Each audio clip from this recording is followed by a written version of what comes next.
যেতে হবে বহু দূর, তাই এই ছেঁড়া বাঁধন, বিরহ ব্যথা তোর মনে রয়েছে হাসি আর কাঁদন।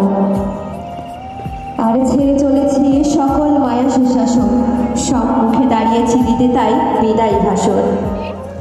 তার কাছে হয়তো আমাদের উঁকি মেরে দেখবে না, বেলাল ছাড়ের কাছে হয়তো ছোট ছোট আবদারে খাতা নিয়ে যাওয়া হবে না, জাকির ছাড়ের মতো হয়তো কেউ আর কখনো পড়া বোঝাবে না। ভাবুন, এই সেদিন আমরা স্কুলে ভর্তি হয়েছিলাম, গন্তি গন্তি 5টি বছর পার করে ফেলেছি।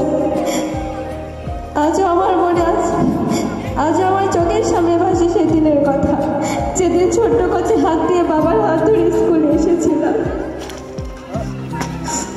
একেবারে অবুঝ অবস্থায় এই বিদ্যাপীঠে ভর্তি হয়েছিলাম।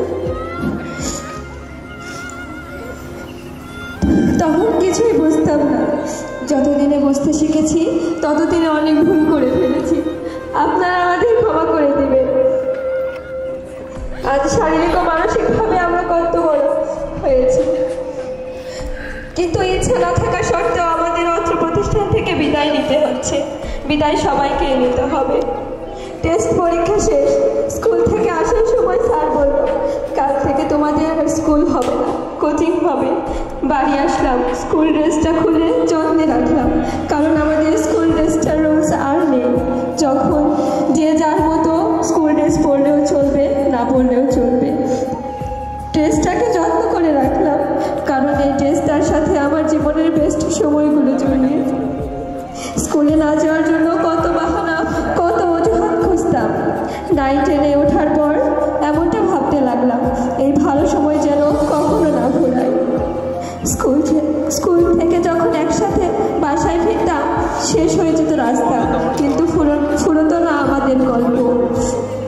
সাক্ষী আছে লাস্ট প্রিন্স, সাক্ষী ছিল রাস্তা, আমাদের ফেলে আসা হারানো রূপকথা। ফাইনালি চলে আসলো বিদায়ের সময়। স্কুলে প্রথম দিনটা আর শেষ দিনটা একই ছিল। চোখের জল ফেলেছিলাম দুদিনই, কিন্তু কারণটা ছিল একেবারে আলাদা। একটা যাবার আনন্দ, আরেকটা বিদায়ের ব্যথা। এভাবে শেষ হয়ে গেল আমাদের স্কুল জীবনটা। স্নেহের অগ্রজ, কি কথা বলিব আজ তোমাতে, ভুলে গেছি সব বিদায় বিষাদে।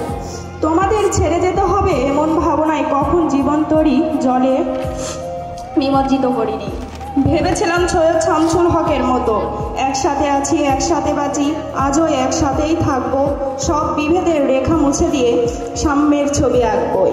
আজ অপূর্ণ থেকে গেল সেই ইচ্ছেটি, সাম্যের ছবি আঁকার নয়, একসাথে থাকার ইচ্ছে। আর হয়তো সালাম ছাড়ের মধুর বাপ বাপ ডাক কখনো শুনতে পাবো না।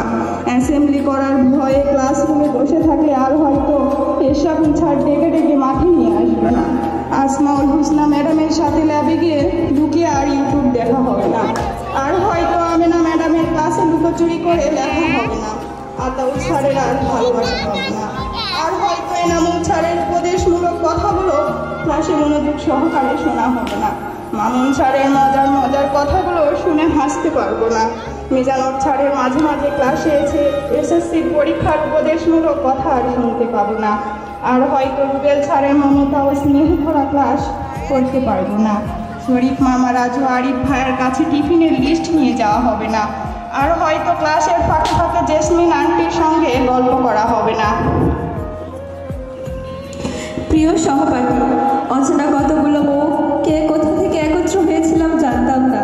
আজ মনে হচ্ছে একটা গোষ্ঠীকে কি একটা বিদায় শব্দ দল ছাড়া করছে।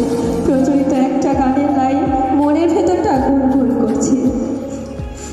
কেন বাড়লে বয়স, ছোটবেলার বন্ধু হারিয়ে যায়, হারাচ্ছে সব, বাড়ছে ভিড় হারানোর তালিকায়। না, এই হারিয়ে যাওয়ার কোনো মানে নেই। এই হারিয়ে যাওয়া যে সকলের গন্তব্যে ছুটে চলা।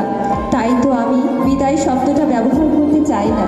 তবু আজ যখন আমরা এক শব্দের কাছে বন্দী হয়ে গেছি, তখন বলতেই হয়, যেতে নাহি দেব হয়, তবু যেতে দিতে হয়, তবু চলে যায়।